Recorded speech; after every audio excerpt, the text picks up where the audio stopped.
So, what town are you in? So right now I'm in San Antonio, but I Oh, currently okay. reside in Houston. Have things been going good for you since we talked last? They have.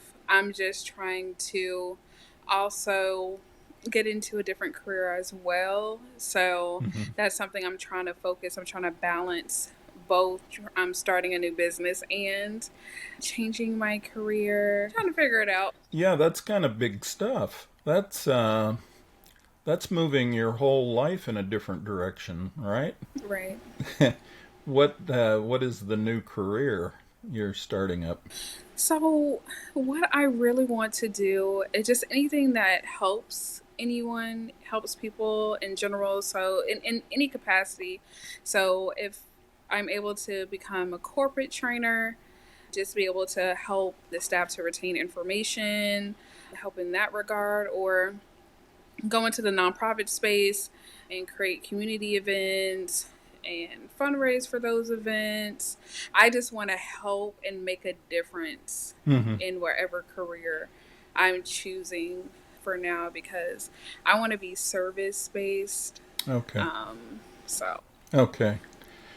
Okay, so are you actually working somewhere now, or is this all self-employment stuff you're telling me, or what actually is going on? so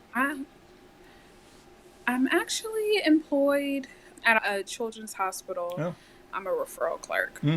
okay. Okay, yeah, I'm very familiar with children's hospitals. I used to do a lot of work with them, and had a lot of people that were part of the nonprofit that were in the hospitals actually for cancer treatment, things like that.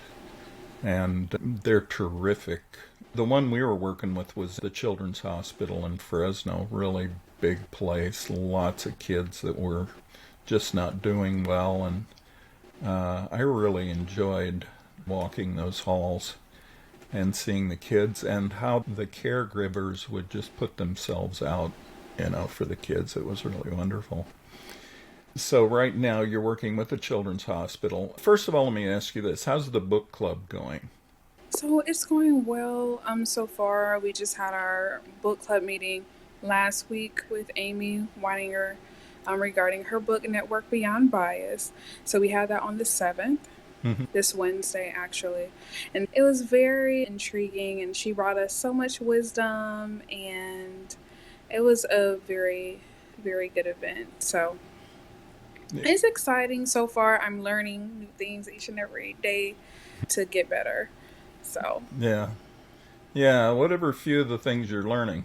So I'm learning certain things don't have ROI on them. Oh no, don't So it need was ROI. things I did. Just as long as you're learning, what are you picking up through the course of events here?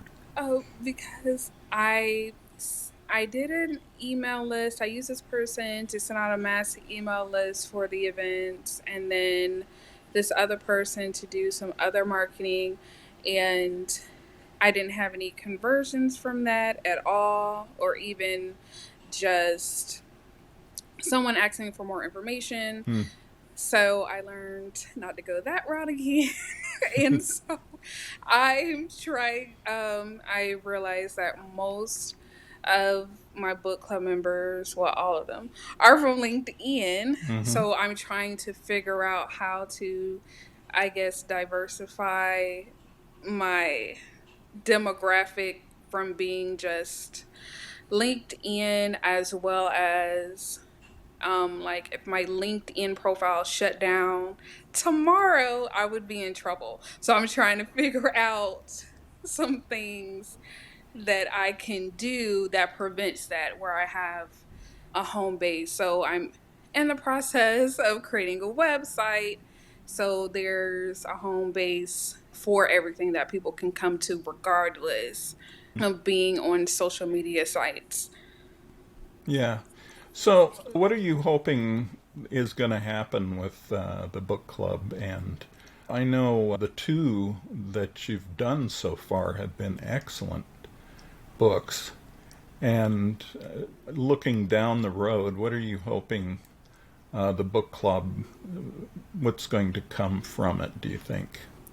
So, from the book club member side, I'm hoping personal development, networking, and just being able to have a community and build a community. And in the future, I'm hoping to delve into different genres. Hmm. And then from the author side, I'm hoping to give authors that are self published a voice and bring awareness to them. So, Right. my hope is to build such a strong community. Even if the author isn't as well known, the book club members will be able to share their praises, get word of mouth. They're able to write reviews because they truly read the book and they met the author. So they get the behind the scenes look with the author. So I'm trying to make it a win-win for both the readers and the Hmm. authors, because the authors are experts as well.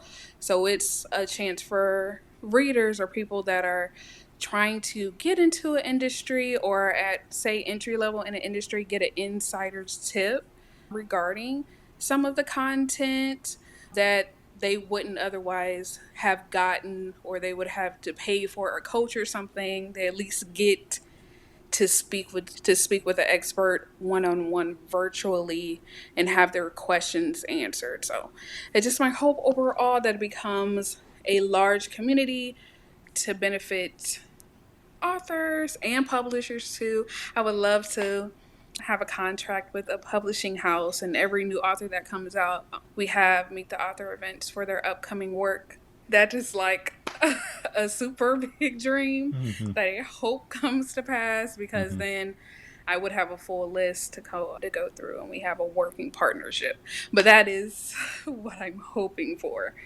Yeah. Well, that of course that's going to come as you build your audience. No question about it. Now, both of the authors that you have featured, are they self-published? Were those books self-published? Yes. Oh, they were. Okay. Yes. Okay. Well, that's pretty neat. You've actually started down the road then. And then the last time we talked, which was kind of a rehearsal for this talk because it didn't even record. But the last time that we talked, there were a couple of other things that you were hoping would happen. Are those still in the works? Oh, yes. What I really want to happen out of my businesses, I want to make enough profit so that I can start a nonprofit and build relationships with people. I want to create kind of like a community or something that feels like kind of like a college campus for those that have gone through homelessness, domestic violence, and child abuse, just a safe Wow. place Okay. so that we can get people with the proper diagnoses and treatment for mental health or any physical ailments they may have, as well as teach the residents entrepreneurship, as well as if they want to get into any type of vocational field or assist them with college, um, through different scholarships or grants, just people that are knowledgeable within that. I'm hoping to connect with those people so that it's just not, oh, here you go, you have a place to stay and somewhere to shower and to eat, but there's no plan. I still have the mental illness that I had before I came here, so most likely when I'm released, I'm going to be, back on the street because I don't have the tools. So I'm hoping that we have a place where it's a great transitional space for those that Mm-hmm. really need assistance, because I'll never forget when I was younger, me and my mom and my sister, we would go out with our church to the inner cities, and we would give food and clothes and pray over the people within the little project homes in Atlanta where I'm from. Yeah. And when we were driving on the side of the road, it was a family of four. It was a Mm-hmm. mom and a dad, and there were two children, and they were living on the side of the road in their van. And that really, really struck a chord with me. So for me, like overall, all this stuff that I want to do for business, the reason why I want it to be so successful is because I truly want to make a difference in the homelessness and domestic violence and child abuse, as well as it was a time when I lived in Kansas City when I spoke to a veteran, and he was just saying how he served our country for so long, Mm-hmm. but is what he's given, and he was crying, and that really broke me. And so it's like something has to happen, Right. something has to change, because there's a lot of people that they want to do better and they don't know how, or whatever stronghold is holding them down. They need assistance. They just need someone to help guide them along the way. So that's my overall hope from everything. That's the ultimate end goal.